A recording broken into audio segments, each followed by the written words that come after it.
Assalamualaikum warahmatullahi wabarakatuh. Perkenalkan, kami dari kelompok 5 yang beranggotakan Rizky Apriyatama, Siti Khotimah, dan Siti Fatimah. Di sini kami akan membahas materi kami yang berjudul Hakikat Media Pembelajaran di Kelas Tinggi, di mana pada bagian-bagian yang akan kami bahas, yang pertama itu pengertian media pembelajaran di kelas tinggi, ciri-ciri media pembelajaran di kelas tinggi, fungsi dan manfaat media pembelajaran di kelas tinggi, serta prinsip-prinsip media pembelajaran di kelas tinggi. Oleh karena itu, saksikanlah video kami selanjutnya yang akan membahas mengenai hakikat media pembelajaran di kelas tinggi. Check it out. Assalamualaikum warahmatullahi wabarakatuh. Perkenalkan, nama saya Siti Fatimah. Di sini saya akan membahas materi yang berjudul pengertian media pembelajaran dan ciri-ciri media pembelajaran. Yang pertama itu pengertian media pembelajaran. Media pembelajaran dapat dikatakan sebagai alat bantu pembelajaran, yaitu segala sesuatu yang dapat digunakan untuk merangsang pikiran, perasaan, perhatian, dan kemampuan atau keterampilan peserta didik, sehingga dapat mendorong terjadinya proses belajar. Menurut Gagne dan Briggs mengemukakan bahwa media pembelajaran meliputi alat yang secara fisik digunakan untuk menyampaikan isi materi seperti buku, video, foto gambar, grafik, televisi, komputer, dan lain-lainnya. Yang kedua, ciri-ciri media pembelajaran. Tidak bisa dipungkiri lagi, cover adalah awal dari suatu penilaian produk. Jika tampilannya kurang bagus, maka orang akan malas untuk mempergunakan produk tersebut. Begitu juga dengan media pembelajaran. Jika tampilannya kurang maksimal, maka siswa pun akan malas untuk mempergunakannya atau malas untuk belajar. Oleh karena itu, guru yang ingin membuat media pembelajaran, alangkah baiknya jangan melupakan hal tersebut, karena media pembelajaran dengan tampil yang menarik adalah hal yang paling penting dan sangat berpengaruh terhadap tingkat psikologi atau ketertarikan siswa terhadap media yang akan dibuat. Kedua, memberikan pengalaman kepada siswa. Pengalaman belajar adalah sesuatu yang berpengaruh terhadap kehidupan seorang siswa. Dengan pengalaman tersebut, siswa menjadi bertambah kekayaan intelektualnya dan sampai pada akhirnya mampu mengaplikasikan ilmu yang telah didapatkannya. Yang ketiga, memiliki ciri khas. Ciri khas maksudnya itu adalah media pembelajaran yang berhasil dibuat memiliki keunikan. Keunikan media pembelajaran akan memberikan nilai plus terhadap media itu sendiri, apalagi mampu menarik perhatian siswa untuk belajar. Yang keempat, mudah dalam penggunaannya. Sebuah pembelajaran tidak bisa dikatakan baik jika dalam penggunaannya teramat sangat sulit. Lebih parahnya lagi, membuat siswa bingung dan kesal, sehingga membuat siswa menjadi frustasi dan enggan untuk belajar. Dengan begitu, kita sebagai seorang guru harus mengantisipasi hal tersebut. Cobalah untuk membuat sebuah media pembelajaran yang mudah dalam mengaplikasikannya sehingga siswa mudah untuk memahami pelajarannya.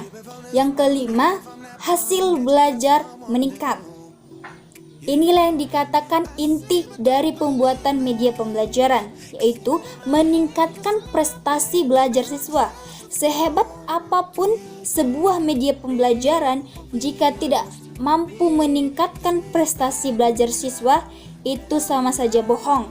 Karena pada dasarnya media pembelajaran yang dibuat seorang guru tujuannya adalah sebagai alat untuk menopang pembelajaran siswa yang diharapkan mampu meningkatkan kualitas serta prestasi belajar siswa itu sendiri.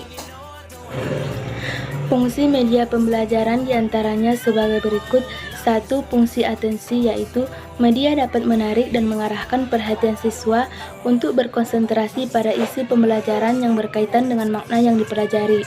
Yang kedua, fungsi afektif, yaitu media dapat terlihat dari tingkat kenikmatan siswa ketika proses belajar mengajar berlangsung.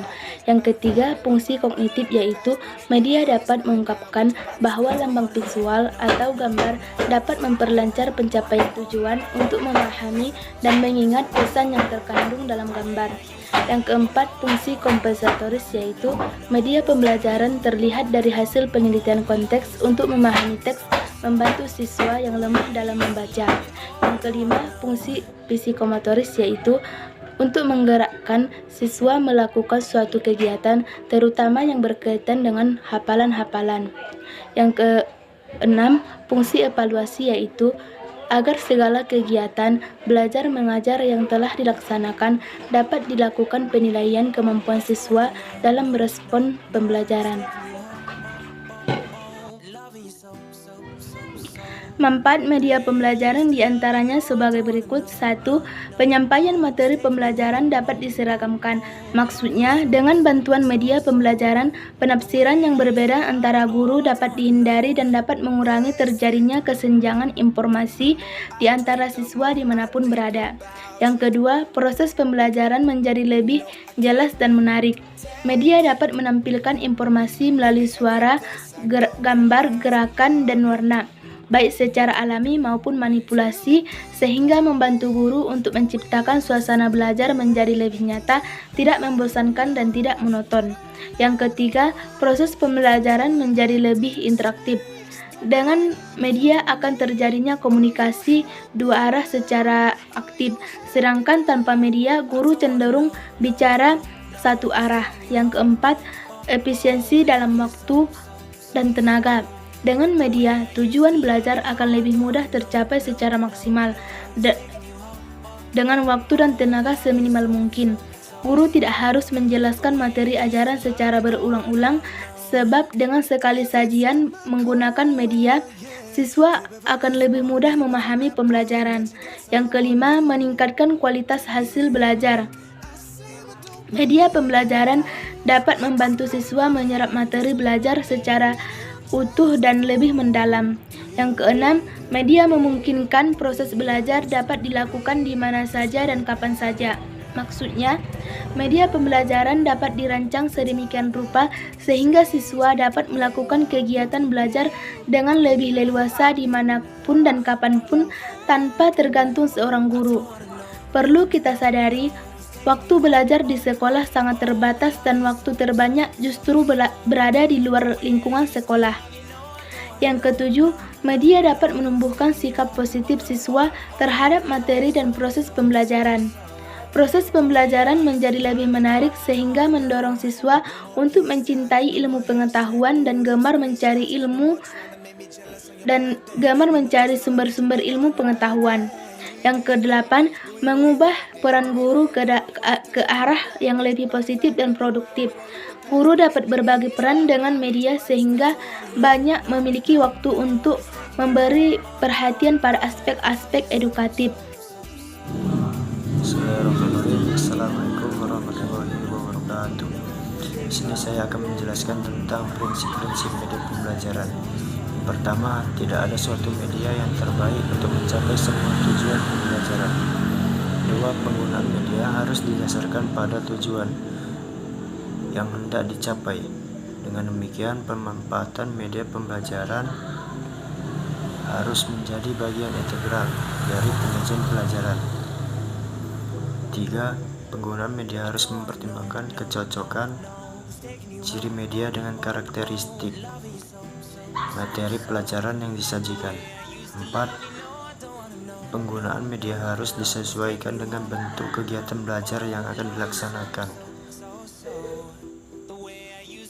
seperti belajar klasikal, kelompok kecil belajar secara individual, dan belajar mandiri. 5.